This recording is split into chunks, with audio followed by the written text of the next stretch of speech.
चाहे वो उनका जन्मदिन हो या कोई और विषय, उसको राजनीति से जरूर कनेक्ट। कानून व्यवस्था दम तोड़ चुकी है। नेपाल जैसा आक्रोश भारत की जनता में है और उत्तर प्रदेश में तो बहुत बुरा हाल है। लाइनें लग रही है 15-15 दिन तक डीएपी नहीं, और वो खाना लेके बैठे हैं और लाठियां लग रही हैं। नोटबंदी भी देश ने देखी। सारी बातें धर्म के आधार पर हुई। जब वो 8वें साल में मुख्यमंत्री हैं, वो जनता को बताएं कि क्यों दीपक गुप्ता की हत्या। मुख्यमंत्री राम भद्राचार्य से मिनी पाकिस्तान बताते।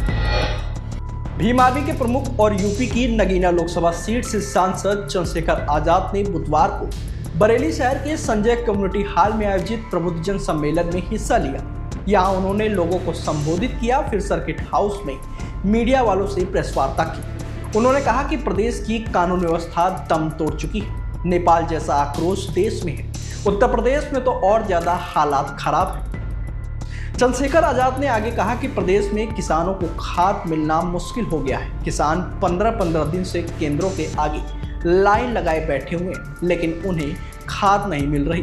वो अपना खाना तक लेकर लाइन में बैठे हुए हैं, मगर लाठियां मिल रही हैं। देश की जनता नोटबंदी तक देखी और सब कुछ सहन किया, लेकिन पड़ोसी देश में जब हालात बिगड़ने लगे तो उसका असर हमारे लोगों पर भी पड़ता है। नेपाल में यह माहौल इसलिए बना क्योंकि लोगों का कानून पर से विश्वास उठ गया था। यूपी में सरकार के जितने काम हैं उसमें राजनीति नजर आती है। मुख्यमंत्री के किसी भाषण में रोजगार, महंगाई, शिक्षा, स्वास्थ्य सेवाओं पर बात नहीं होती, केवल धर्म के आधार पर बातें होती हैं। उन्होंने आगे कहा कि मुख्यमंत्री के गृह जनपद गोरखपुर में दीपक गुप्ता की हत्या क्यों हुई, ये उनको जवाब देना चाहिए। वहीं सम्मेलन के दौरान संजय कम्युनिटी हॉल में चंद्रशेखर आजाद ने कहा कि पहले प्रबुद्धजन सम्मेलन में एक ही जात के लोगों को मंच पर बैठाकर ये एहसास कराया जाता था कि बस मंच पर बैठे लोग ही होशियार और प्रबुद्ध हैं, बाकी जो सामने बैठे हैं वो कुछ नहीं। हमें ऐसी पार्टी को सबक सिखाना है। कमजोर वर्ग के लोगों के अधिकारों को छीनने का काम किया जा रहा है। उन्होंने मन से जातिगत जनगणना के साथ आर्थिक जनगणना करने की भी मांग उठाई। सरकार शब्दों से कुछ कहती है, लेकिन मनुस्मृति को मानने वाली सरकार उत्तर प्रदेश में है।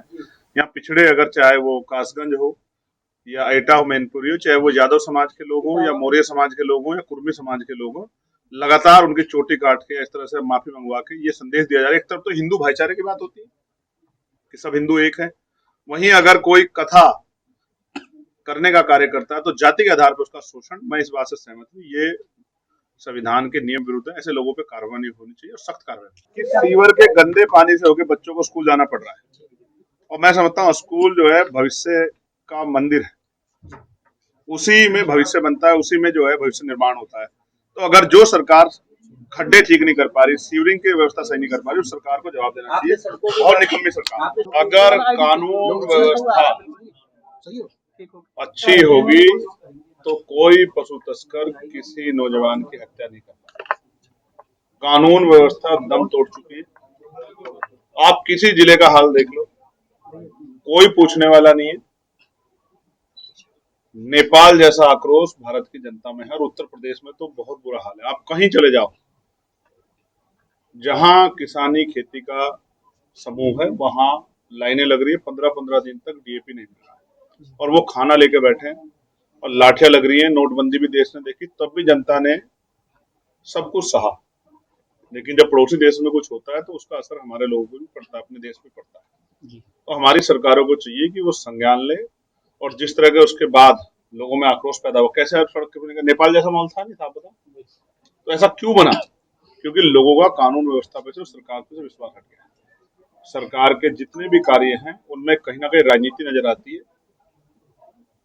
मुख्यमंत्री के किसी भाषण में रोजगार की बात नहीं होगी, महंगाई पे बात नहीं होगी, स्वास्थ्य सेवाएं पे बात नहीं होगी, एजुकेशन पे बात नहीं होगी। सारी बातें धर्म के आधार पे होंगी। उनका एक एजेंडा है कि लोग बुनियादी सवाल न करते, उधर की चर्चा को वो लगा कर रखना चाहते हैं। उनके राज में जब वो 8वें साल में मुख्यमंत्री हैं, वो जनता को बताएं कि क्यों दीपक गुप्ता की हत्या हुई। मैं तो दीपक गुप्ता, क्योंकि वो गोरखपुर में हुआ है और मुख्यमंत्री वहां 10 दिन रहते हैं, उनका गृह क्षेत्र है, तो इस हत्या के दोषी मुख्यमंत्री उत्तर प्रदेश हैं। उन्हीं को इसका जवाब देना चाहिए कि ये ऐसा क्यों हुआ। इतना अपराधियों में इतना बल कहां से पैदा हुआ? गुंडे तो देश प्रदेश छोड़ के चले गए, पलायन करके थे। कौन से गुंडे हैं जहां गोरखपुर में एक नौजवान दीपक गुप्ता की हत्या कर दिया थे, पीट पीट कर? वो उसको पूरे शहर में 1 घंटे तक घुमा जाता है और पुलिस को कानों कान खबर नहीं। तो अभी तो कोई नियम लागू हुआ ही नहीं, अभी तो उन्होंने सिर्फ एक आदेश दिया है और वो मामला तमिलनाडु और केरल से जुड़ा हुआ था, उत्तर प्रदेश से जुड़ा हुआ नहीं था, लेकिन उसमें पूरे समूह को लेके आना ये बहुत चिंता का विषय। कई टीचरों ने भी सुसाइड किया है, अगर आपने देखा।